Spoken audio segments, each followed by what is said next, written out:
الحمد لله إن الحمد لله نحمده ونستعينه ونستغفره ونعوذ بالله من شرور أنفسنا ومن سيئات أعمالنا من يهده الله فلا مضل له ومن يضلل فلا هادي له وأشهد أن لا إله إلا الله وحده لا شريك له وأشهد أن محمدا عبده ورسوله يا أيها الذين آمنوا اتقوا الله حق تقاته ولا تموتن إلا وأنتم مسلمون يا أيها الناس اتقوا ربكم الذي خلقكم من نفس واحدة وخلق منها زوجها وبث منهما رجالا كثيرا ونساء واتقوا الله الذي تساءلون به والأرحام إن الله كان عليكم رقيبا يا أيها الذين آمنوا اتقوا الله وقولوا قولا سديدا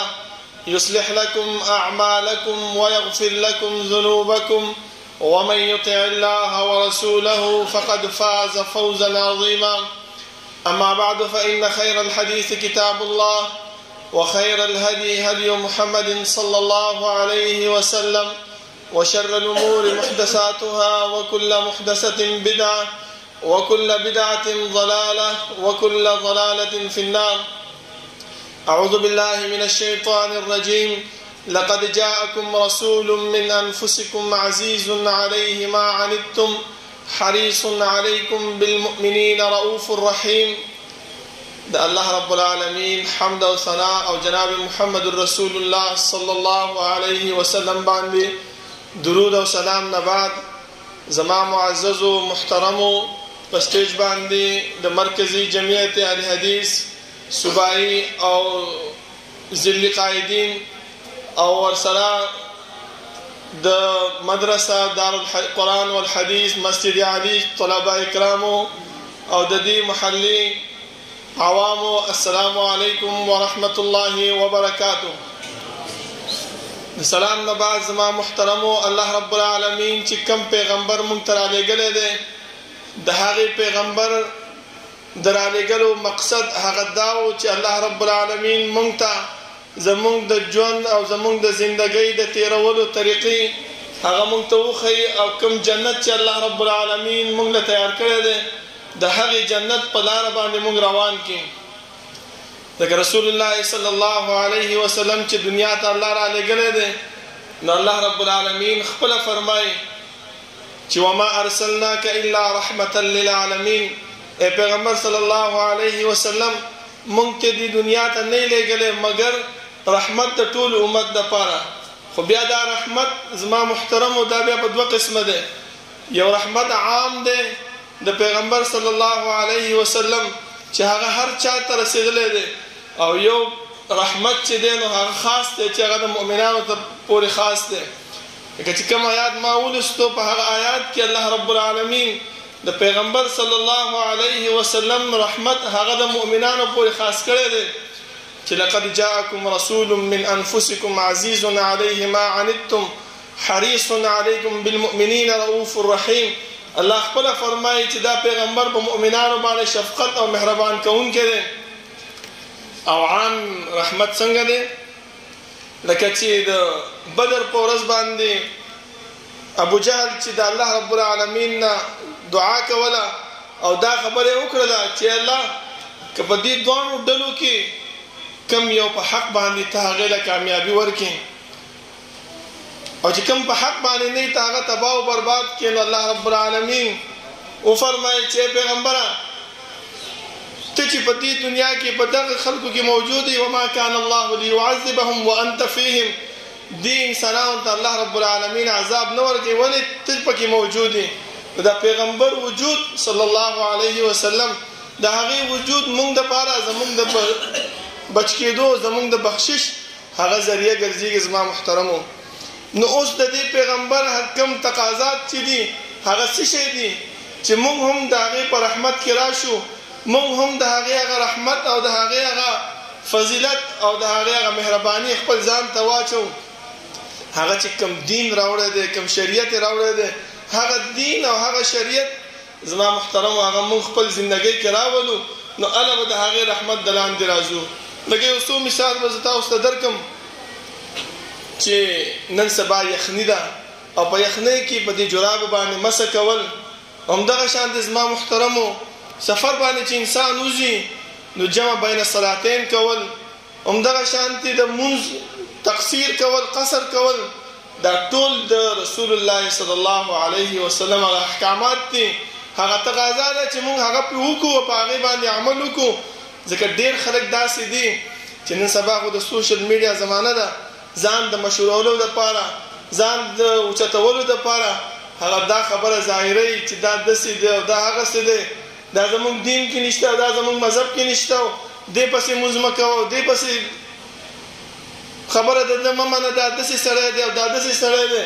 نه زما محترمو، بلکې موږ ته مخکې زموږ ورور بلال فقیر صاحب وفرمایل چې د رسول الله صلی الله علیه وسلم چې د هغې خبره موږ نه منو، د هغې په لار باندې نه ځو، د هغې اطاعت موږ نه کوو. ولې؟ بغیا بینهم، زموږ خپل منځ کې څه دی؟ حسد دی. منځ کې موږ څوک رانیولي دي؟ پیغمبر باندې د هغې په احکاماتو، د هغې په خبرو، د هغې په لار باندې عمل نه کوو. تاسو وګورئ زما محترمو صحابه کرامو چې د پیغمبر په لار باندې تلل، الله رب العالمین هغو ته څه وویلې؟ فإن آمنوا بمثل ما آمنتم به فقد اهتدوا. که د پیغمبر صحابو په دې لار باندې روان شوئ تاسو به هم هدایت ومومئ. ای مؤمنانو، هغو څه کړي وو؟ او د پیغمبر په لاره روان وو که نه. عمر رضی الله عنه یو ورځ د حجر اسود مخې ته ودرېدو او ورته وویلې چې حجر اسوده ته یو ګټی یو کاڼی ماته پته ده چې نه فر رسولی شي نه نقصان رسولی شي، خو زه چې تا ښکلوم ولې؟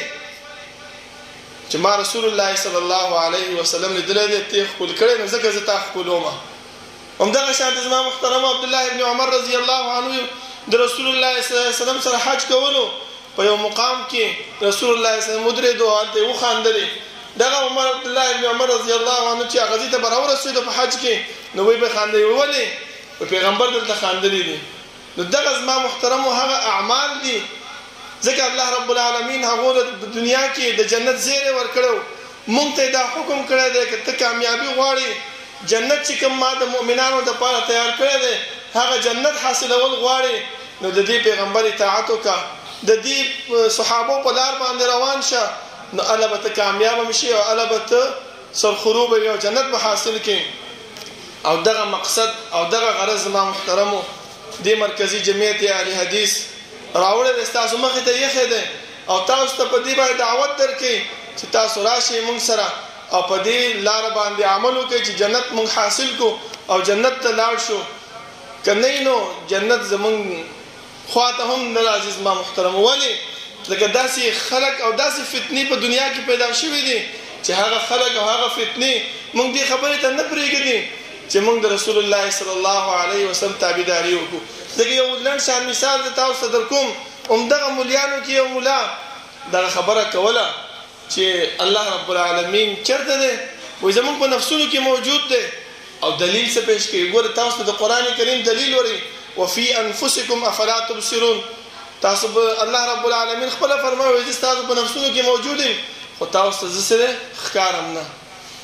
نو دا اوس وګوره دا د حلولیت عقیده زمونږ په زړونو کې اچوي چې الله زمونږ په جسم کې موجود دی، اما چې مونږ دا د آیات مخکې وروستو سیاق و سباق وګورو نو د هغې نه دغه خبره معلومیږي چې الله رب العالمین مونږ ته خپل قدرت ښیي او د جنتیانو تذکره راته کوي او ورسره دام فرمایي چې انسانه زما دومره لوی قدرت دی چې نور هر څه خو پرېږدوه، خپل دې جسم ته وګوره، الله سترګې درکړي دي، غوږونه، پوزه، نظام هاضمه ستا چې کوم دی نو دا ټول الله رب العالمین درکړي. دا څوک چلی؟